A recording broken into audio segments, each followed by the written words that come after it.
বলতেছেন যে এ করা যাবে না ও করা যাবে না।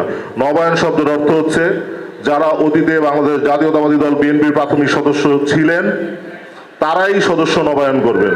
কোন আওয়ামী লীগ বিএনপির এখানে সুযোগ পড়ে, কিন্তু যাদের নিয়ে বিতর্ক আছে তাদের ব্যাপারে কি করবেন সেটা নিয়ে কথা থাকতে পারে, যে দীর্ঘ 17 বছরের আন্দোলনে কেউ আওয়ামী লীগের সাথে মিশেছেন, কেউ আওয়ামী লীগের সাথে ঘুরেছেন, সেই বিষয়ে কি করা যায় সবার সম্মুখে সেই বিষয় নিয়ে আমরা আলোচনা করতে পারি। কিন্তু নবায়ন ব্যাপারটা পরিষ্কার, মানে যারা ছিলেন তারাই শুধুমাত্র এখানে সদস্য নবায়ন করবেন।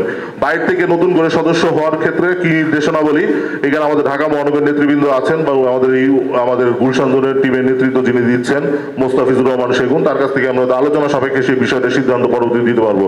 কিন্তু নবায়নের কর্মসূচি অত্যন্ত পরিষ্কার, যারা ছিলেন শুধু তারাই নবায়ন করবেন, অন্য কেউ নতুন করে সদস্য হওয়ার কোনো সুযোগ নাই। যদি কোনো নতুন কোনো সদস্য পদ কেউ হয়েছেন, কোনো ওয়ার্ডের নেতৃত্ব, কোনো ইউনিটের নেতৃত্ব, কোনো থানার নেতৃত্ব, কোনো নতুন কাউকে সম্পৃক্ত করেছেন, এটা যদি কোনো প্রমাণ পাওয়া যায়, সাথে সাথে আপনারা আমাদের থানা বিএনপির আহ্বায়ক আছেন, যুগ্ম আহ্বায়ক বৃন্দ আছেন, আমাদের